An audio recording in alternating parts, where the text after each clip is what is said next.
93 million children around the world do not go to school. Children fail to attend school for many reasons, such as cost, distance, or lack of facilities. Yet not all these reasons are obvious. Some remain unnoticed, silent, and ignored. This is the case with parasitic worm infections.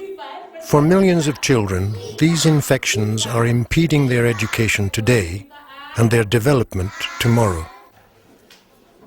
The problem of widespread worm infection has a simple and cost-effective solution.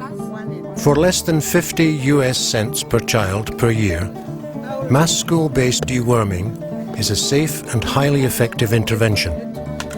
In fact, it is the most cost-effective method of improving attendance and overall schooling. In Western Kenya, like much of the developing world, the prevalence of worm infection is very high. Because worm infections are so common, however, they are often not identified as a threat. In many of these areas, having worms is seen as merely a symptom of childhood. The community where worms are devastating the lives of children have lived with these problems for a long time, and they have been accepting them as normal. Despite their stealthy nature, worms do make a difference to children's lives.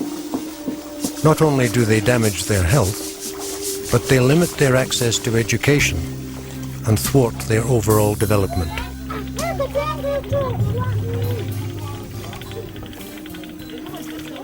The worms gradually build up in your body. As they build up in your body, they're consuming nutrients that need to go to the human body. So people develop anemia over time. There can be malnutrition. So people, they just gradually feel weaker and weaker. So it's not one day to the next a dramatic change. But at the end of this, children are much more listless. They just don't have the energy that they would otherwise have. The negative impact of worms on education is enormous. Infected children fail to attend school on a regular basis. They feel either too sick or too tired to leave their homes. Moreover, worm infections negatively affect children's cognitive development and school performance. When you talk about worms, we usually talk about Ascaris lumbricoides, which are the roundworms. We have Trachuris trachura, which is a whipworm, and of course the hookworm. And then, apart from these worms, the three that I've mentioned, there is schistosomiasis. Worms exist in tropical and impoverished areas, characterized by inadequate sanitation, limited access to safe water, and overcrowding. They are spread when infected people defecate on the ground, depositing the eggs on the soil, or when feces are used as fertilizer.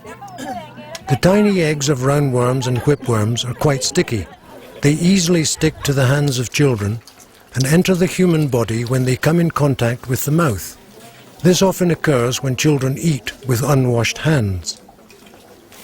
Hookworms have developed a different infectious cycle. Their eggs hatch in the humid soil, and their larvae are capable of penetrating the skin. Hence, children walking barefoot are at high risk of infection. The cycle of infection for schistosomiasis, also known as bilharzia, is different. Schistosomiasis is a waterborne disease, and children get it when they have contact with water. That is the time Cercaria, whose development passed through snails, penetrate the skin of barefooted children who have contact with water.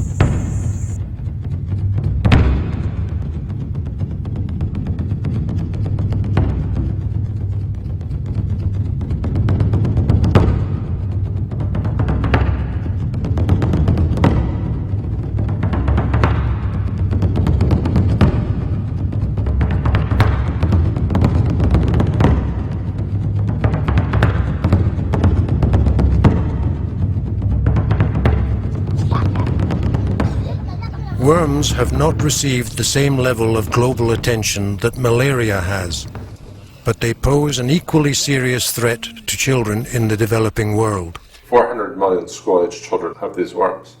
And it turns out these worms are actually incredibly cheap to treat. The medicine for the most common types of worms costs 2 pennies, 2 US cents per dose. Mass treatment of children through school-based deworming is an immediate and effective control strategy that can change the lives of children today. Using the infrastructure of schools to carry out deworming campaigns is a very cost-effective strategy because schools collect large numbers of children in one place and already have distribution and training networks. In many places, access to health clinics is difficult, so treatment outside of the school system requires moving medical teams at high cost. Deworming drugs are very safe. Hence, with the support of health workers, teachers can be trained to deliver them in the school setting. In regions of high prevalence, all school-aged children should be treated for worms every 6 months, including training, shipping and distribution. One treatment costs less than 50 US cents.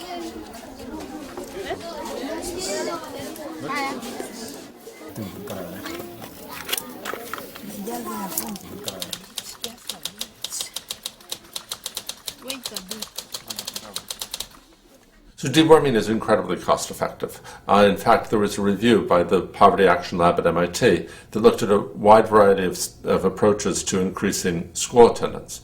And of all the things they looked at, deworming was not only the most cost effective, but it was the most cost effective by, the difference was tenfold between that and the runner-up. School-based deworming is an easy and cost-effective strategy to fight worm infections and give millions of children around the world an opportunity to have a better future.